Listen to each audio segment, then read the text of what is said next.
We are literally made for times just like this. We are wired not to survive, but to thrive in change. We're wired to adapt, and your body knows what to do. Our job is to support the intelligence of our bodies by giving our bodies all the things that we know our bodies need, by honoring our bodies, by honoring the gift of our lives through all the things that we already know that now take on even a greater significance: nutrition, movement, exercise. Ideally, if we lived in an ideal world, we would get all of our nutrients from food. We all know our soil is so depleted that can't happen. So supplements are important. One of the things I've found is the scientific and the medical community have not been very supportive of supplements, but typically it's not part of their model. So what they're saying is the supplements don't kill the virus, so why bother with the supplements? This is what they're saying back and forth to one another. And this is where I take a little exception to that, because what I know is it's true, supplements aren't going to take care of the virus, but the supplements give us the strength, give our bodies the strength and our immune system what it needs so that we can survive the battle that plays out inside of our bodies as our bodies are fighting off an unknown contagion. As a scientist, I've been fascinated by this. There are a lot of questions and misperceptions about what germs are. This is a germ. Germs are protozoans, they're fungi, they are bacteria, and they're viruses. Those are four categories of the way that we see germs. Three of those fit a biological definition of life. A virus does not even meet the biological definition of life. People say, well, if it's not alive, how can we kill it? And we can't kill it.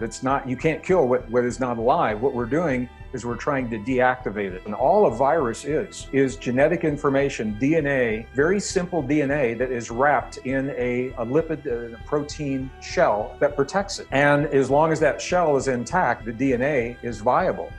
Simple things like washing our hands actually break down that outer shell so that the information in that virus is no longer viable. Some of the supplements that I've mentioned in some of the other programs are antiviral supplements. Mushrooms, for example. There are peer-reviewed studies of mushrooms, very specific kinds of mushrooms. AGARIKON is an antiviral mushroom. Turkey tail, an antiviral mushroom. Reishi has some antiviral as well as antibacterial effects.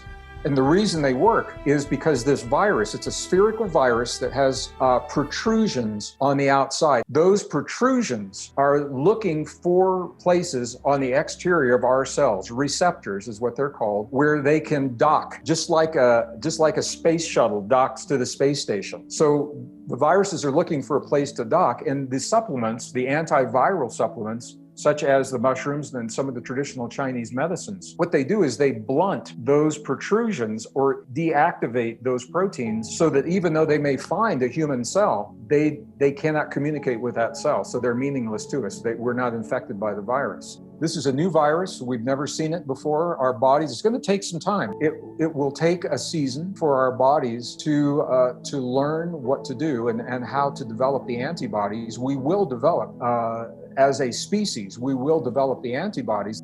Viewers, if you have a reasonably strong immune system, the chances of dying from this virus are very, very small. The problem is that many people are immune compromised and don't know it. This is where the issues are coming in. As a scientist, I'm fascinated by this. The CDC and the World Health Organization identify factors that all contribute to being immune compromised, and some people are surprised by those factors. So they list among those factors, smoking tobacco is a factor. Diabetes is a factor. Overweight, obesity is a factor, as well as other factors that we would suspect if you already have asthma or if you already have a heart condition. So there are a lot of people that fall into those different categories that may not have thought about themselves as being immune compromised. And this is the vulnerable population that we really have to take care of and help them now as we go through what we're going through. That we are literally designed to meet these kinds of challenges. Our body knows exactly what to do if our body is given what it needs to do that. So our body knows when that virus is in our body, there's an attack from our white blood cells that will identify it, they will attack it, we'll start creating antibodies. In the process of doing that, our body will create a fever to raise our core temperature to make us inhospitable to a foreign virus. So that's what the fever is doing. This virus attacks the receptors. Those little protrusions are specific for receptors on the cells in the lung, in the human lung, and particularly in the lower lungs. So this is a little bit different than the, the upper bronchial kinds of infections, deep in the lungs. So our job is to give our bodies what it needs to keep us strong so that we can sustain ourselves in that battle that we ultimately are successful in if our body is given what it needs. So this is for us personally. Now, the scientists are trying to develop chemicals that will do this for us, pharmaceuticals, and they're coming at it from two different directions. One is prophylactically. They're trying to develop a vaccine to prevent people from contracting the virus. And what that vaccine does is it prepares our body, it introduces very small amounts of the virus that are diluted to a degree that we don't get sick. That's the thinking behind why a vaccination works the way it works. So that our body can begin developing defenses. So they're developing those on one hand. The other hand, they're developing medications for those people that are already infected. And these medications, times of crisis push technology. It happens during war and it happens during pandemics. And so our science now is being pushed to develop medications that deal directly at the level of the DNA. We've never done this before, where the medication actually intercepts the DNA of the virus and makes it less viable in the human body. So there are two different ways that we're going about doing this. Our body is also fighting what is happening out there, developing what ultimately will become what's called a herd immunity. So whether that herd immunity comes from our natural defenses or it comes from, a year from now when some of these medications are available, or it's a combination of those. At some point, we will have that immunity because this is new.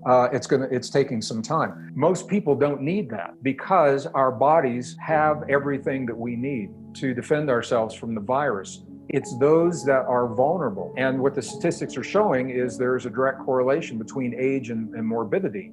Historically, the older we are, the more vulnerable we become. My personal belief, is that if we honor our bodies, we don't need those external support systems. And I'm happy that the science is there for people that do need them. We're talking about the virus, the logistics, the physical impact, mitigation, vaccines, medicines, all of that. What I don't see anyone talking about is what's happening to us emotionally. And what I've seen in my own community, and I've seen it in my physical community, and I've seen it in my digital community online, is there's a lot of anger, there's resentment, there's confusion, there is frustration, there is depression. And what I want to say to our viewing audience right now is that our entire planet, for the very first time, I don't think we've ever had this in recorded human history.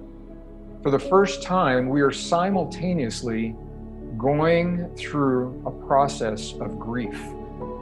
We are all in grief, knowingly or unknowingly, consciously or subconsciously, and whether we acknowledge it or not. We are all in grief. And the question is, what are we grieving? And the answer to that surprises a lot of people. We are grieving the loss of a way of life. The way that we were living our lives 3 weeks ago, 4 weeks ago, we've lost that. There's something called normalcy bias in psychological terms. Normalcy bias is where we attempt to live life as normal as we always have in the presence of circumstances that are anything but normal. It's a coping mechanism. It's our way of dealing. It's a form of denial. We can't go back to the world that we knew 3 or 4 weeks ago because that world no longer exists. We're entering into a new normal. And the question is, what does that new normal look like? The answer is, we don't know because we're determining it right now. The choices we make right now are determining the world that is emerging. Unresolved grief is what's hurting a lot of people. A lot of people have a mental idea, a mental picture of the world that we had a month ago, and they're hanging on to that picture. And that is the frustration. That is the struggle. That's the suffering, because that world is not present right now.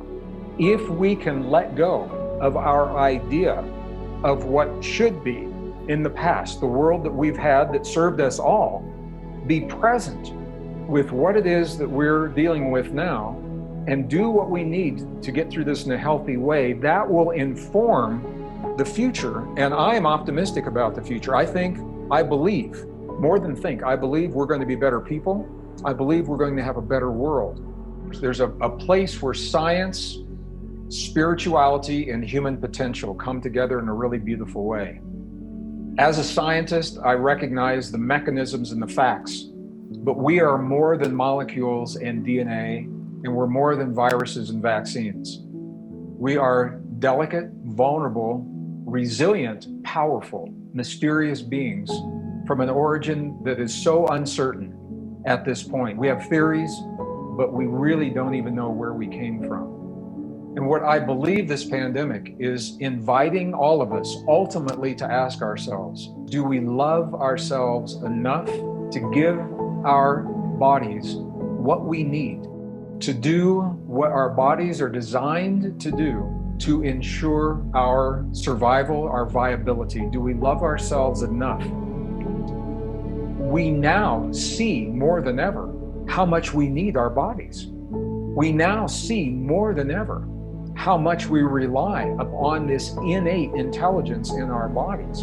And the fear that people have of catching the virus is ultimately the fear that they are not capable of transcending what that virus is giving. It's the fear that they will succumb to the virus. And that's what I mean when I say I think we're going to be better people. We have the potential to be better people if we can embrace the change that's being triggered within us and adapt to that change as a way of being.